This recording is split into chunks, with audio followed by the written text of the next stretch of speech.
বাবা, কে আসছে গো? গ্রাম থেকে কেউ আসছে? না না। তাহলে কে আসছে? আমি কি তাকে চিনি? চিনিস? কাকা, তোমার শরীর এখন ঠিক আছে তো? হ্যাঁ, আমি ভালো আছি। বাহ বাহ। আজ বাবা, তোমার সঙ্গে আমার একটু কথা ছিল। হ্যাঁ বলো না, কি কথা আছে? পরশু কুসুমের জন্মদিন। আমি জানি কাকা, পরশু কুসুমের জন্মদিন। দিনটা আমার জন্য ভীষণ স্পেশাল। তবে এই মুহূর্তে তোমাকে এটা বলা যাবে না।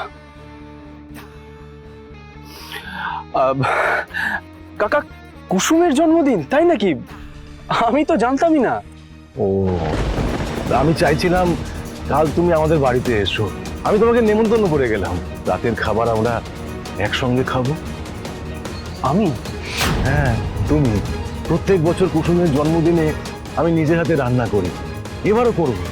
তবে এবার আমি চাই তুমি আমাদের ঘরে অতিথি হয়ে এসো। আমি অবশ্যই আসবো কাকা, তুমি নিশ্চিন্তে থাকো। আমি অবশ্যই আসবো। আচ্ছা, আমি কি বাকিদের বলে দেবো না তুমি? আস বাবা, আমার অত সামর্থ্য নেই। তাছাড়া ঈশান বাবা এমনিতেই অনুশ্রী ম্যাডামকে নিয়ে চিন্তায় আছে, ওকে আমি আর বিরক্ত করতে চাইছি না। ঠিক আছে, আমি একাই আসবো। কিন্তু একটা কথা আমি বুঝতে পারছি না, কুসুমের জন্মদিন তো পরশু, তাহলে তুমি কাল আমাকে ইনভাইট করছো কেন? পরশু আমি কুসুমকে বাইরে নিয়ে যাচ্ছি। বাহ, আমরা সেদিন দুজনেই ছুটি নেব। এটা তো খুব ভালো খবর। কুসুম আর তুমি পরশু সারাটা দিন একসাথে থাকবে। কুসুম খুব খুশি হবে।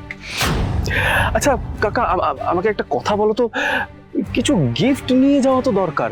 কুসুম সব থেকে বেশি কি পছন্দ করে? সেটা তোমার থেকে বেশি আর কে জানে, তাই না?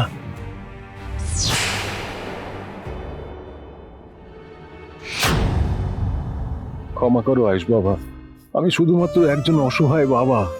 আমি যে সিদ্ধান্ত নিয়েছি সেটা অত্যন্ত কঠিন সিদ্ধান্ত। এছাড়া আমার সামনে আর কোনো পথ খোলা নেই।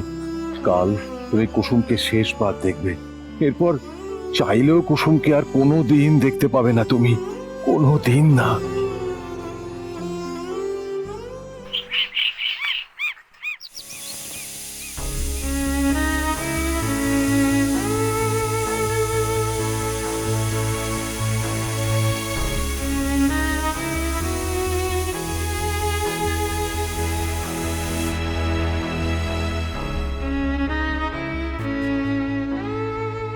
বাবা, কি ব্যাপার? তুমি এত সকাল সকাল তো আবার এত কিছু রান্না করছো কেন?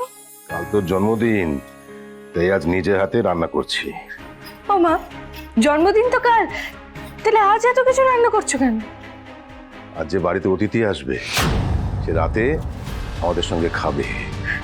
সত্যি? ও বাবা, কে আসছে গো? গ্রাম থেকে কেউ আসছে? না না। তাহলে কে আসছে? আমি কি তাকে চিনি? চিনিস? খুব ভালো করে চিনিস। যতটা চেনা উচিত তার চেয়ে বেশি চিনিস। যা, তুই কাজে যা, তাড়াতাড়ি ফিরে যা। যা যা যা, কাজে যা, কাজে যা। ও বাবা, তুমি সরো, আমি তোমার সাহায্য করছি। একেই তোমার শরীরটা ঠিক নেই, তার উপরে তুমি এত কিছু রান্না করছো।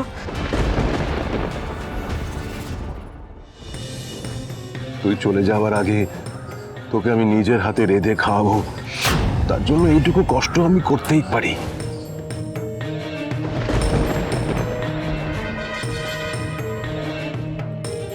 কি গো বাবা, হ্যাঁ? আবার কি ভাবতে বসলে? তুমি আমায় দাও, আমি করে দিচ্ছি। না না, তুই পারবি না, তুই সব পারবি না। তাছাড়া আমাকে তো একা হাতে সবকিছু করার অভ্যেস করতে হবে। আমি সব সামলে নেবো কুসুম। আমাকে তুই তুই তুই তুই কাজে যা, কাজে যা, কাজে যা। আমার ওদিকে দিকে ওইটা আবার। একা সব কিছু করার অভ্যেস কেন করবে বাবা? হঠাৎ এই কথা বললো কেন?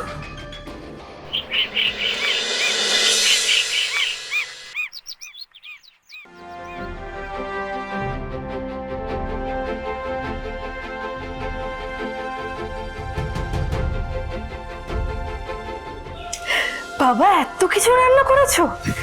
দেখি। মালপোয়া? তোমার উপহার। মালপোয়া? এটা না আমি বানিয়েছি তোমার জন্য। মালপোয়া খেতে ছোট সাহেবও খুব ভালোবাসে। ছোট সাহেব মালপোয়া খুব ভালোবাসে, এটাই ভাবছিস তো?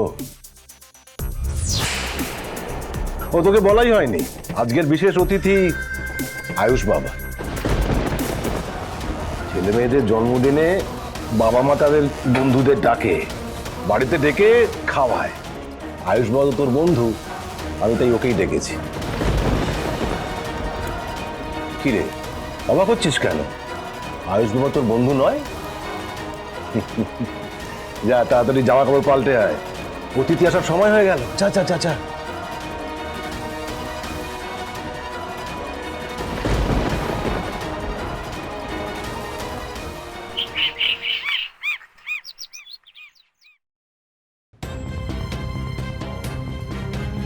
মা, তুমি রান্নাঘরে কি করছো?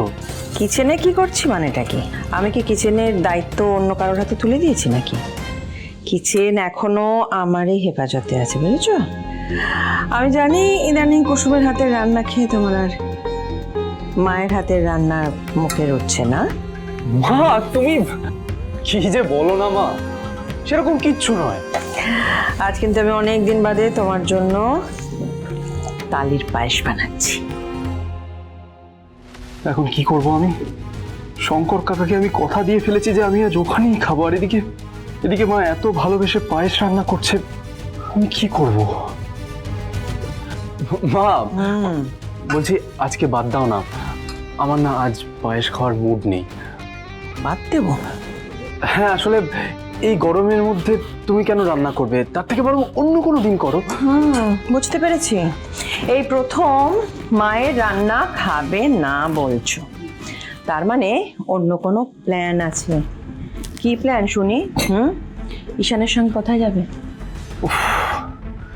মাকে মিথ্যে বলাটা যে কতটা কঠিন। না মা, আমি খেতে চাইবো না কেন? আসলে হয় না, কিছু কিছু দিন পেটটা বড্ড ভার থাকে। আসলে কি বলতো, আজ আমার শরীরটা আমার একদম ভালো নেই। ও কেন? কি হচ্ছে? জ্বর নাকি? না না না না, আমি ঠিক আছি, আমার কিচ্ছু হয়নি, আমি ঠিক আছি।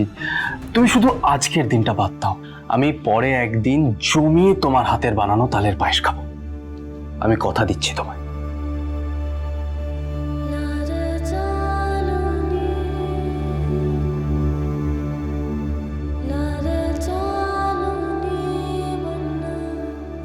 আয়ুষ আমাকে এড়িয়ে চলে গেল কেন? কিছু আড়াল করতে চাইছিল, সেই জন্য এড়িয়ে গেল। আজ প্রথমবার ও আমার হাতের রান্না খেতে চাইলো না। শরীর টরীর খারাপ নাকি অন্য কোনো কারণ?